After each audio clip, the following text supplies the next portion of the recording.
Good morning student. आज हम लोग देखने वाले हैं कि वॉइड एग्रीमेंट क्या होता है। ठीक है, वॉइड एग्रीमेंट ये दिया हुआ है सेक्शन 2G के अंदर, सेक्शन 2 सबसेक्शन G के अंदर। और वॉइड एग्रीमेंट क्या होता है? इट्स अ वॉइड एब इनिशियो। दैट क्या होता है इसका मतलब? वॉइड एब इनिशियो मतलब कि इनिशियो मतलब पहले से ही जो एग्रीमेंट पहले से एट स्टार्टिंग से ही जो क्या है वॉइड है, गलत है, इलीगल है, उस एग्रीमेंट को हम क्या कहेंगे? Void agreement. ठीक है, ये होता है। देन अब एग्रीमेंट बाय द, अब इसके ये सारे दिए हुए हैं कि ये जो है the following agreement have been expressly declare to be void by the contract act. ठीक है, ये एक्सप्रेसली डिक्लेयर किए गए हैं कि ये सारे, अगर कुछ इसमें से जो भी अगर कोई कॉन्ट्रैक्ट होता है, कोई भी एग्रीमेंट होता है, तो ये स्टार्टिंग से ही क्या रहेंगे? वॉइड रहेंगे, इलीगल रहेंगे, इस एग्रीमेंट को नहीं माना जाएगा। अब इनके सेक्शन के साथ में दिया हुआ कि कंडीशंस क्या क्या हो सकती हैं। ठीक है, तो फर्स्ट ऑफ ऑल सेक्शन 11 से स्टार्ट होता है। सेक्शन 11 बोलता है एग्रीमेंट बाय इनकॉम्पिटेंट पार्टी। ठीक है, ऐसी पार्टी जो इनकॉम्पिटेंट है, जैसे अनसाउंड पर्सन हो गया, अनसाउंड माइंड हो गया, ठीक है, अनसाउंड पर्सन हो गया, डिसक्वालीफाइड पर्सन हो गया, माइनर हो गए, ठीक है, ये जो सारे हैं, लुनेटिक्स हो गए, ये सारे किसके अंदर आते हैं? ये मैंने सब पढ़ाया हुआ है पहले के लेक्चर्स में, ठीक है, देख लेना। तो ये जो सारे, तो ये सारे इनकॉम्पिटेंट पार्टीज होते हैं। तो इनसे अगर कोई अग्रीमेंट होता है तो इसे हम क्या कहेंगे? वॉइड कहेंगे। ठीक है, agreement made under a mutual mistake of fact. ऐसा एग्रीमेंट जो म्यूचुअली मिस्टेक से हुआ है। म्यूचुअल मिस्टेक मतलब इसमें both parties are equally responsible for misconduct of any agreement. कोई भी एग्रीमेंट अगर गलत तरीके से हो रहा है तो वो दोनों इक्वली रिस्पॉन्सिबल हैं। या फिर इसका एक एग्जाम्पल ये भी हो सकता है, देती हूँ मैं, कि जैसे कोई ए है, ठीक है, ए ने बोला कि मुझे ये घर चाहिए, ठीक है, और उसी के बाजू में दोनों घर के कलर येलोइश है, ठीक है, येलो कलर के हैं, और बी डिनोट कर रहा है इस चीज को। तो ये क्या हो गई कि दोनों के बीच का म्यूचुअल मिस्टेक है कि दोनों अच्छे से कन्वर्सेशन नहीं कर पा रहे, उस एग्रीमेंट उसको बता नहीं पा रहे कि एग्जैक्टली किस सर्टन स्पेसिफिक थिंग्स के बारे में या ऑब्जेक्ट के बारे में वो बात कर रहे हैं।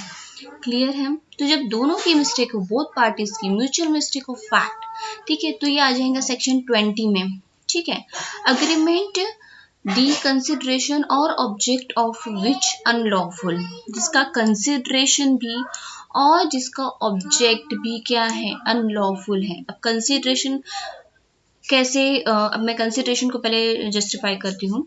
ठीक है, कंसिडरेशन कैसे अनलॉफुल होगा? अगर मैं बोलूँ कि अगर तुम ये काम कर लो तो मैं तुम्हें क्या दूंगी? एक गन गिफ्ट करूंगी। क्या गन गिफ्ट करना लीगली माना गया है? नहीं, ये इलीगल होता है। किसी को गन गिफ्ट नहीं कर सकते। एक प्रॉपर लाइसेंस रहता है और इसकी एक प्रोसीजर होती है, तभी आप एक गन ले सकते हो, और ऐसे ही कोई भी गन नहीं ले सकता। क्लियर है? ठीक है, तो इसका कंसिडरेशन क्या है? गलत है कि मैं गन गिफ्ट कर रही हूँ, तो ये मैं कर ही नहीं सकती क्योंकि इलीगल है। ठीक है, object of which is unlawful, उसका ऑब्जेक्ट ही कैसा है? अनलॉफुल है। ठीक है, ऑब्जेक्ट मतलब अगर मैं बोलूँ कि आप जाके उसका उस पर्सन को जाके, कोई बी पर्सन है, उसे जाके आप किल कर दीजिए, मार दीजिए, ठीक, तो इसका ऑब्जेक्ट क्या है? जो मैंने इसका जो ऑब्जेक्ट रखी हूँ वही गलत है, तो उस टाइम पे क्या हो जाएगा? It's unlawful. ठीक है, कंसिडरेशन ऑब्जेक्ट। तो ये दिया हुआ है सेक्शन 23 के अंदर। क्लियर है? देन अग्रीमेंट द कंसिडरेशन और object of which is unlawful in part. ठीक है, पहला तो फुल रहेगा तो सेक्शन 23 में दिया हो, इन पार्ट बोला है तो सेक्शन 24 में। अब इसको याद रखने का एक छोटा सा ही बताती हूँ कि आप 24 को आप हाफ कर सकते हो, ठीक है, बट 23 को आप हाफ करोगे तो पॉइंट में आंसर आएगा। तो एक छोटी सी ट्रिक है। अब आप लोग की जैसे ट्रिक हो, आपको जैसे समझ में आए, मैंने ऐसा ही याद किया है, ठीक है, क्योंकि दोनों थोड़े से कंफ्यूजन होते हैं, इसलिए मैंने थोड़ा सा बता दिया। ठीक है, अब इसको याद कैसे करना है वो बता दिया। अब इसको हम पढ़ते हैं। ठीक है, इन पार्ट बोला है मतलब उसका जो हाफ है कंसिडरेशन, उसका जो कंसिडरेशन ऑब्जेक्ट है वो लॉफुल है और हाफ है वो अनलॉफुल है। ठीक है, तो ऐसे वक्त में क्या होता है ये क्या हो जाएगा, ये एग्रीमेंट वॉइड हो जाएगा, ये इलीगल माना जाएगा, इसे स्टार्टिंग से ही वॉइड एब इनिशियो माना जाएगा। क्लियर है, ठीक है। Then agreement made without consideration, ठीक है, जिसमें कंसिडरेशन है ही नहीं। मैंने पहले ही कहा था without consideration there is no agreement no contract, ठीक है। जिसमें कंसिडरेशन इन्वॉल्व नहीं है, ये essential element of a contract में हमने देखा था कि कंसिडरेशन इज अ मस्ट। अगर उसमें कंसिडरेशन नहीं है तो वो एग्रीमेंट भी क्या हो जाएगा, वॉइड, ठीक है।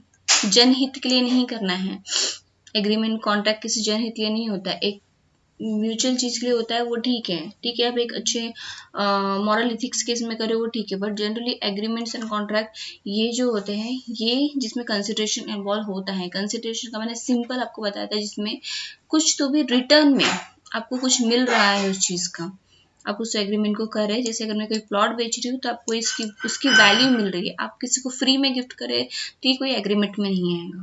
क्लियर है। Agreement in restraint of a marriage, ठीक है, ये दिया हुआ है सेक्शन 25 में, तो सॉरी 26 में, 25 में क्या दिया था, विदाउट कंसिडरेशन दिया होता। अब agreement in restraint of a marriage, किसी शादी को रोकने के लिए अगर कोई एग्रीमेंट होता है, जैसे बोला जाता है कि तुम कोई ए पर्सन है, ए पर्सन बोलता है बी को कोई सुपारी लेता है जैसे बोलते हैं, ठीक है, तो बी को वो बोलता है कि तुम जाके सी की शादी रुकवा दो तो मैं तुम्हें 5 लाख रुपीस दूंगा।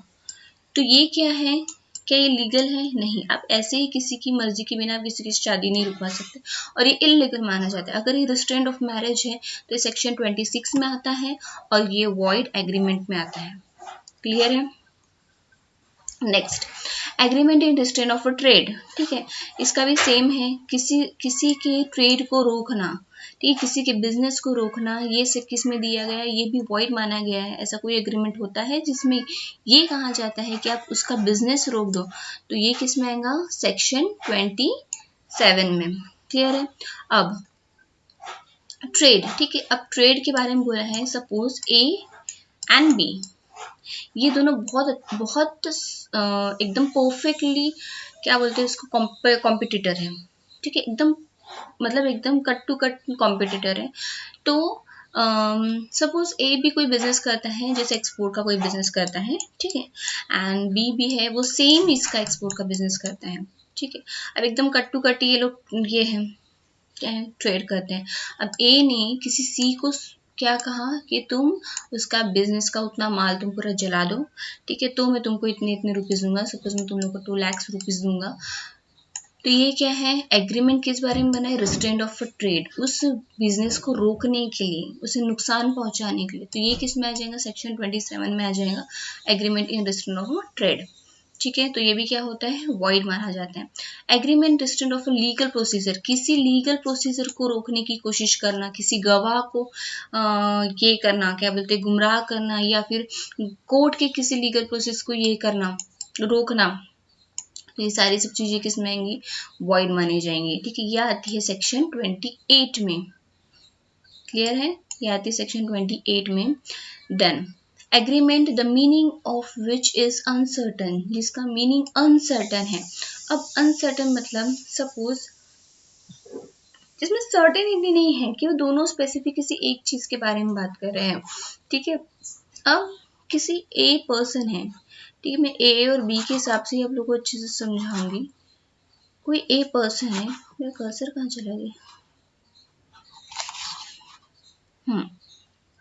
कोई ए पर्सन है, ठीक है। अब ये इसके 2 बिजनेसेस हैं, ठीक है, कोई एक तो ऑयल का बिजनेस करता है, ठीक है, एक सिंपल ऑयल का, ठीक है, फूड ऑयल्स का या फिर फ्लावर ऑयल्स का, दूसरा क्रूड ऑयल का, ठीक है, ये बिजनेस करता है। अब बी आया और वो ऑयल की बात कर रहा है, ठीक है, ऑयल की बात करें कि मुझे ये इतना इतना लीटर चाहिए, बट उसने सर्टेनिटी बताई नहीं कि उसको कौन सा, उसको फ्लावर ऑयल चाहिए या उसको क्रूड ऑयल चाहिए, ये वो स्पेसिफिकली बता, जिसमें अनसर्टन चीजें आ जाती है, स्पेसिफिकली नहीं बताया जाता है, तो वो किस में आ जाता है, सेक्शन 29 के अंदर आ जाता है। ये बहुत इंपॉर्टेंट है, ठीक है, ये जितना ही पढ़ा रही हूँ ये सारे इंपॉर्टेंट है। ये आ जाता है सेक्शन 29 के अंदर, agreement the meaning of which is uncertain, जिसका मीनिंग ही क्या है, अनसर्टेन है। Agreement by way of a wager, way of a wager, wager आता है सेक्शन 30 में। अब वेगर को मैं कैसे समझाऊं आप लोगों को? वेगर मतलब होता है betting, simple, in simple word, जितने सिंपल वर्ड में समझा सकती हूँ। वेगर मतलब होता है बेटिंग, जिसमें कोई सर्टेन थिंग होंगी तो ये एग्रीमेंट होगा, या कोई सर्टेन थिंग नहीं होंगी तो एग्रीमेंट होगा। सपोज ए और बी है, ठीक है। ए बी को बोलता है कि अगर तुमने वो चीज कर लिया, ठीक है, जैसे जैसे कोई शिप है, ठीक है, आप लोगों को पता है कि शिप जाती है, सबकी अलग अलग शिप्स होती है, ठीक है, वो जाती है सी में, ठीक है, वहां से वो लोग मच्छियाँ पकड़ के लेके आते हैं। तो ऐसे ही बेटिंग चल जाती है कि अगर ए पर्सन की शिप जल्दी आई या फिर लौट के नहीं आई तो मैं तुम्हें इतना इतना दूंगा। It's a betting, just a betting, ठीक है। तो ये सब चीजें चलती हैं, तो उसे क्या कहते हैं? वेगर एग्रीमेंट, ठीक है। कोई चीज होना या नहीं होने के लिए, on happening of a certain thing और non happening of a certain thing, जब इसमें कोई एग्रीमेंट होता है तो वेगर बेटिंग तो वैसे भी क्या मानी जाती है? इलीगल मानी जाती है। तो ये क्या है? वॉइड एब इनिशियो, स्टार्टिंग से ही क्या है? वॉइड है, इलीगल है, ठीक है। तो ये आ जाता है सेक्शन 30 में, ये याद रखना सेक्शन, ठीक है। Agreement by the way of wager, ठीक है, section 30। Agreement contingent on impossible event, ठीक है। ऐसे ही कोई इम्पॉसिबल इवेंट है, जैसे इम्पॉसिबल इवेंट अगर मैं बोलूं, अगर मैंने कहा कि अभी के अभी तुम जाके चांद तारे तोड़ के लेके आ जाओ, तो मैं तुम्हें करोड़ों रुपए दूंगी, 1 करोड़ रुपीज में दूंगी आप लोगों को। Isn't it possible? क्या ये पॉसिबल है?